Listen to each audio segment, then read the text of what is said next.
Hello, everyone. My name is Dr. Peggy Woods, and I'm an author, motivational teacher, and the owner of Write Now Publishing Company. And that's Write as in WRITE. I'm presenting this video to you to show you how to create and publish your story. It's a roadmap for creating and publishing your book. And the reason why I'm presenting this is because a lot of people want to know how to write their book. And everybody has a story to tell. So I want to help you do that. And so we're going to go into a quick and efficient way of how to create and publish your book. So hold on, because here we go. The first thing you want to do is you want to ask yourself, what's the purpose of this book? Why am I writing it? And so you want to explore these reasons before you get started. So the purpose may be to teach a lesson, to help someone overcome an obstacle, to leave a legacy from a historical account, or perhaps it's just for therapeutic journaling. And maybe you want to have a book that's a collaboration where two or more stories are told in a book by different authors. So you have one book, you have several different authors telling their individual story. And one example of that type of book I can think of is Chicken Soup for the Soul. It became very popular for that reason. So who is your audience? Okay, identifying the reader will help you determine who will buy the book. Is your audience primarily for male or female? Is there a specific age group that would be interested in your book? What do they like to talk about? What do they like to do? Or where do they buy? And so those questions are going to help you for your marketing. And where can you find them? On social media? Do they hang out at the malls, or do they read those mailers that come in the mail? Because that'll help you to target your market for sales. So it's time to get started. What stories do you want to tell in your nonfiction book? So nonfiction is just basically something that's true to life. And I recommend the first thing you do is to make a list of the different stories.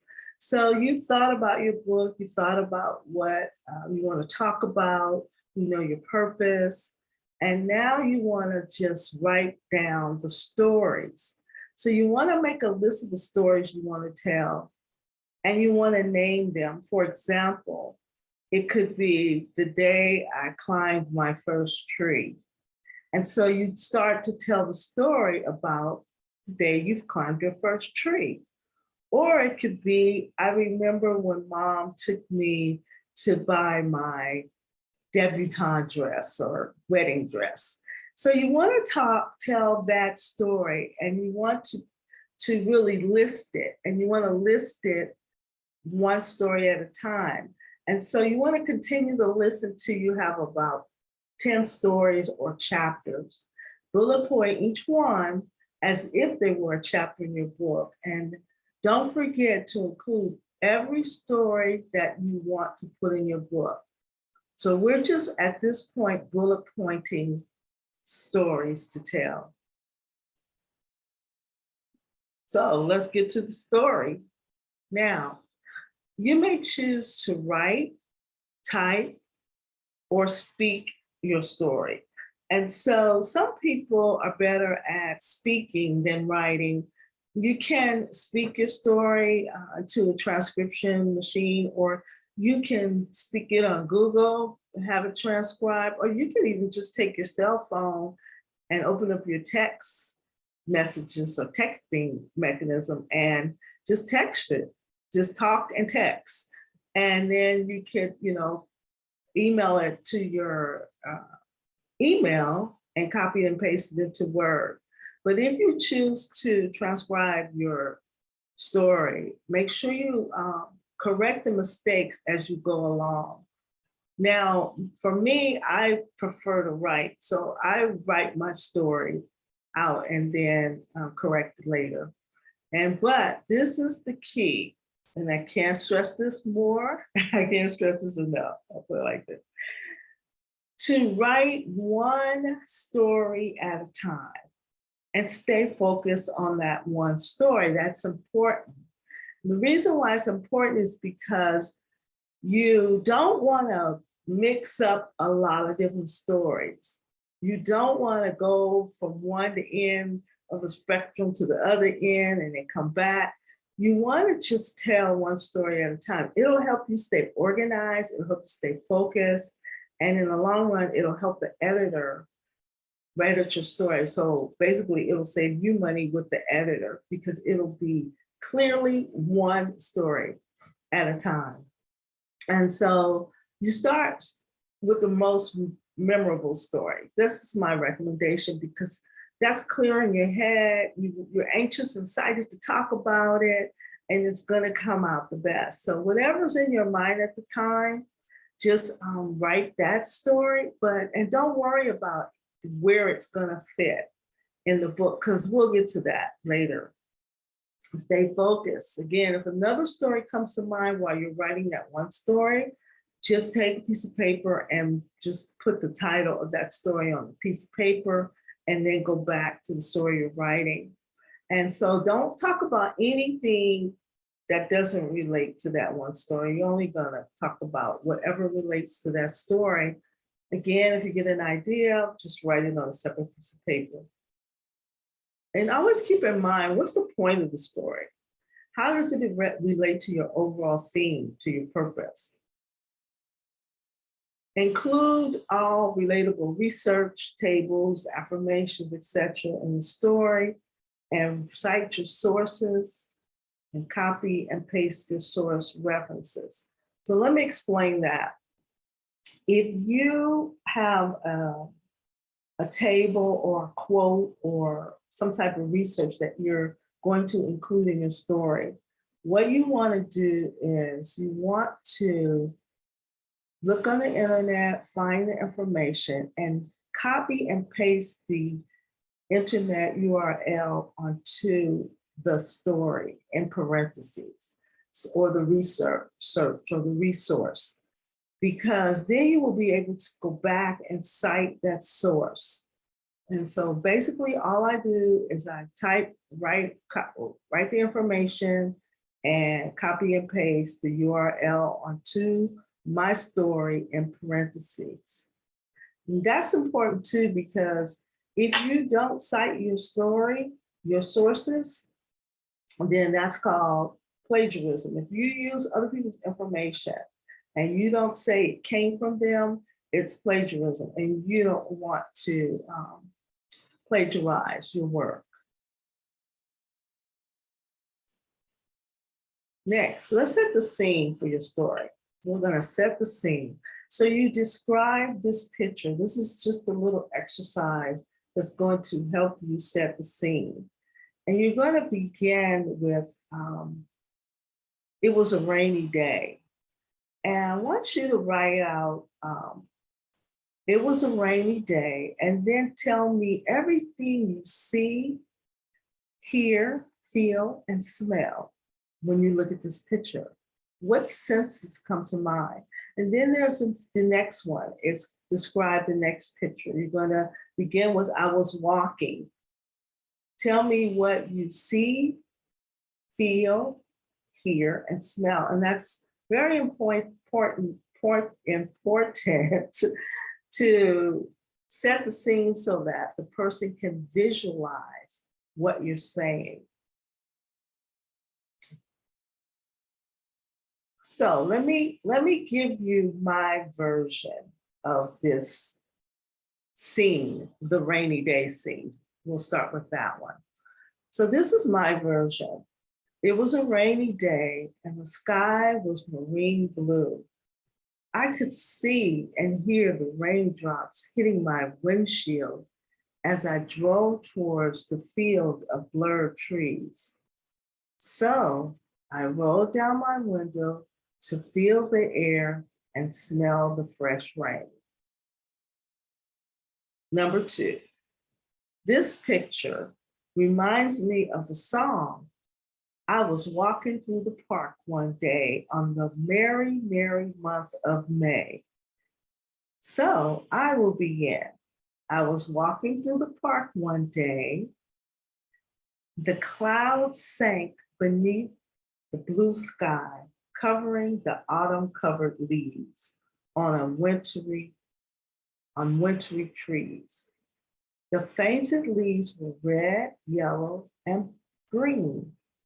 Some disappeared from the branches as they fell to the ground. So what's important here, and let me go back to the picture so you can see. This is me walking through the park and I'm seeing the trees, the colors of the leaves. I'm seeing, it was faint because it was foggy. I could have said foggy day. So however you choose to describe your picture, it's not so important how you say it, but what's important is that you capture the elements and senses that you describe the senses. And so you continue by describing some other pictures that you come up with, but get this exercise, keep this exercise in mind because it's a good exercise for you to set the scene. So there's other elements you want to add to your story. For example, the year and what was going at the time. There could be a fad, a fashion trend, or it could be the tech age. For example, I could say it was 1971 and I was decked out in my bell-bottom pants with platform shoes. Now, I'm dating myself. You can come forward, feel free to come forward to, 2000s or wherever you want to go with it, that fits your story. But what I'm doing is I'm describing what was going on at the time, the fashions, description. You want to describe people. So you want to describe their faces. Oh, she had a round face, or her hair was shoulder length. And she was shaped like or he was shaped like a muscle man, or she was shaped like a Coca-Cola bottle. That's what they used to say back in the day. So, but, just think about it, and because you want to really dig deep into the people and how they look, describe your feelings whenever possible, how you felt, the location, and the moral of the story. You always want to say the moral of the story is, or lessons learned. That's a common one. Lessons learned. The lessons I learned that day, for example, would be one way to phrase that. Okay, I call this the end, but it's not the end. So ending your story, end the story and go to the next one. And then you start the process all over again. You're gonna reread each story aloud and ask yourself questions. Am I clear, accurate, or descriptive? One thing I like to do after completing my stories is to print them out and to, at that time, put them in order. You can also put them in order on your computer, just copy and change stuff around, copy and paste it. But I'm kinesthetic, so I like to touch. So I print them out and I literally spread them out on the floor and put them in order. And now you can present your segues from one chapter to another. And so if you don't have a segue, you can just continue to the next story, but it's in some type of order, not necessarily chronological by time, age, or date, just an order that would make sense for your story. And the question is, did you achieve your goal? Let me give you some nuggets. Stay focused. And I have this with explanation points, 3 of them. Stay focused on your one story at a time. Remember the purpose of your statements and story. Make sure it's clear. I learned a valuable lesson that day. So as you're writing, just keep in the back of your mind what your purpose is. You don't have to clearly write it out, but you want to keep that in the back of your mind. If you have an opinion, say, I believe, or it's my opinion. Attach emotions to your words. Say, it's in my opinion, there's no such thing as writer's block. Okay, this is my opinion. If nothing comes to you, take a walk or do something else. Go, just enjoy doing something else, but don't get hung up on you can't think of what to write, because I don't really believe there's such thing as writer's block. I just believe when nothing comes to your mind, you should take a walk, clear your head, and come back and write. Another nugget is to carve out time regularly to write. You want to write regularly. Okay, so you want to carve out time to write regularly. More nuggets. Having a writing partner is a good idea. So when I began to write my first book, my niece and I, we went to Coffee Bean and we wrote. We spent that time on a Wednesday morning at 10 o'clock. Every Wednesday morning, we would sit down at Coffee Bean and write a chapter or a story. And so that's important because you can very easily just kind of relinquish the habit of writing, get comfortable or uncomfortable, whatever the case may be, and stop writing. And so you want to have a writing partner to motivate you.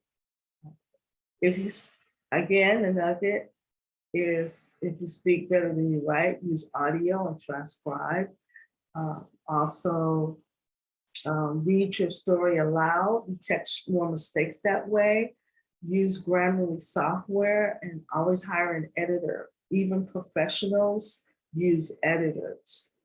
So those are some of the nuggets that I have for you, but just enjoy yourself and happy writing.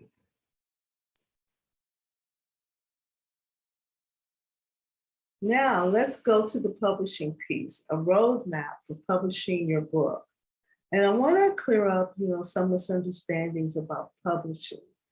The word publish merely means to make public.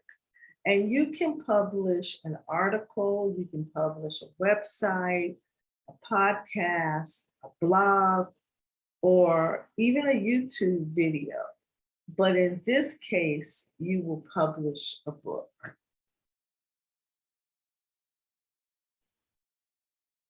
Ways to publish. So these are different formats. You can have a book printed and for print publication. You can have an audio book publication or digital like ebook. So those are the different formats and sources. You can self-publish. You can go to a publishing company, which you call a publishing house. You can use Amazon, TBN, or others. There are different ways to publish a book. But we're going to talk today about self-publishing. Now, when you are self-publishing your book, you're going to need to format it. And you're going to choose the font based on your genre. So if you're writing a thriller, the font is not going to be the same as if it's a love story. So you want to keep that in mind. You're going to have to explore different fonts to determine the type of font that's going to best fit your book.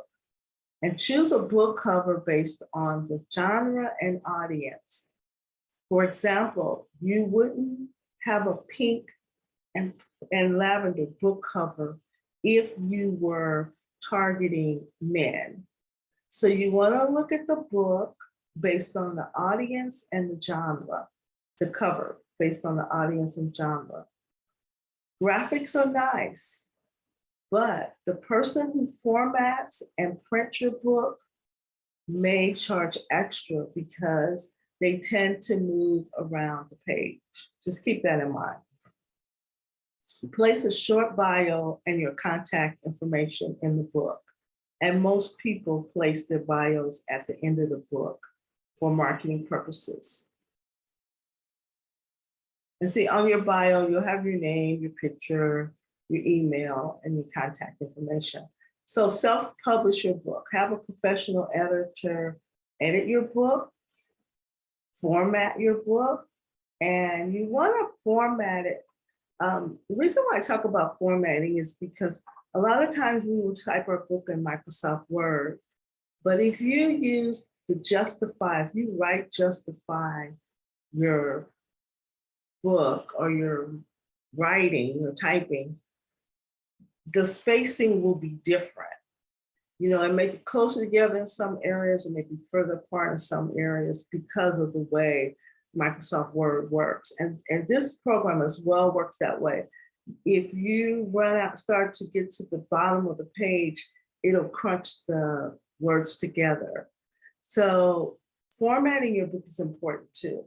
So purchase an ISBN number and register your book's number. Order a barcode for easy scanning in retail stores. So the ISBN number is going to categorize your book for stores, and the barcode is for stores also. If you are publishing an ebook, you may not need an ISBN number or a barcode because this is for print. They're for print books. And copyright your book, include a copyright page, and include the About Author page. You also could include the dedication page, forward. Those are all optional. So this is about the author and entrepreneur. My name is Dr. Peggy Woods. I'm the owner of Right Now Publishing Company, Inc. We give power to your words. We provide writing, editing, and consulting services. So as an author, I have written and published several books of my own, including 10 Tips for Power Thinking, the book and workbook, 5 Easy Steps to Self-Publishing, The Image of a Woman from a Hebrew Perspective. And I want to go back to that for a minute. Okay, so this is my book, The Image of a Woman from a Hebrew Perspective. And so I want to relate to the crown that I have behind me. So you may be asking me, you may be wondering, well, why do you have a crown right there? Okay, and I'm going to tell you. Based on this book, I'm having a conference. It's called, it's a Women's Empowerment Conference. And the teaching is taken from Proverbs 31, verses 10 through 31. Verses 1 through 9 is a mother telling her son, the king, "O son, O King Lemuel, son of my womb, son of my vows, this is not how you run your kingdom. You don't drink, because if you drink heavily, then you won't have clarity of mind to rule your kingdom. Leave the drinking for those who are about to perish. And son, that these are not," apparently he was going out with the wrong type of woman. So he was saying, and of course I'm paraphrasing, so she was saying, these are not the type of women you want. Let me tell you who you want for your wife. And so it starts off with The Virtuous Woman. The virtuous woman is far rarer than rubies. And so this teaching, and I'm going to present on June 5th at 4 p.m. Pacific Standard Time, is going to teach you from a Hebrew perspective who you are, who God created you to be. And there is so much value in you. You are heirs to the throne. You are queens and the men are kings. And so you want to come and you want to learn your value, not the value that the world places on you, but the original value that God gave you from a Hebrew perspective. And the reason why I choose a Hebrew perspective is because this text was written, Proverbs 31, in Hebrew and way before it was written in English. And so there's some translation changes that took place between English, Hebrew and English, and there's some translation that takes place in the language. And so it is very, very powerful, far beyond what you would have thought. And so again, I'm inviting you June 5th to come out to my Women's Empowerment Conference. It's at 4 p.m. on Sunday. You can call me for more information. My phone number is 323-929-2883. Okay, and I just wanted to let you know that before we moved on. So, as far as this page, this is my my short little bio for you. But I want to speak to the businesses quickly for a minute. And I want to say, according to a national survey from Grammarly Business, digital written communication has increased dramatically, and that's because of the COVID-19 and working from home. And so it accounts for at least 7.47 hours a week per person. So for every day you work 5 days a week, and you commit almost one whole day of the 5 days to writing. And that's part of that is because of inexperience. You got to figure out what to say, email, the lack of communication that may happen, misunderstandings happen through emails. And so you're like clearing up, you're going back and forth. So this is very, very important. It's very important that you train your staff on, proper ways to write emails and other memorandums. And unfortunately, excessive, unclear, and ineffective written communication is causing misunderstandings, typos, increased costs, missed deadlines, stress, and eroded brand reputation. So if you're an entrepreneur, let us help you to establish best practices to your company and to save you time and embarrassment of poor writing. In addition, this is we'd like to help you to create and publish your story if you're an individual. And that's what I'm doing now. I want to help you to write your story because somebody needs to know your story. If you have any questions, you can contact me. You can contact my company, us at Right Now Publishing Company, Inc. This is my email, Peggy@publish-rightnow.com. My website is www.publish-rightnow.com. And this is a short video link you can copy and paste to just kind of look at a little video about my company. My phone number is 323-929-2883. And I want you to pay attention to this little writing right here. This is my resource. Well, it's basically, I said disclosure, but it's really the resources for my photos. It's very important that you cite your sources. And so all my photos came from this particular company that licensed these photos, and they said all of them are from unknown authors and is licensed. So I am citing my source. Please, please cite your source. Again, I thank you so much for joining me today. I really appreciate your time. And if you have any questions or comments, please call me or email me or text me. Again, you can find me here at these email, website, phone number. And I just declare that you will get your story out and it will be fabulous. Thank you again so much. Thank you again so much for listening, and please enjoy yourself and have a wonderful, wonderful day.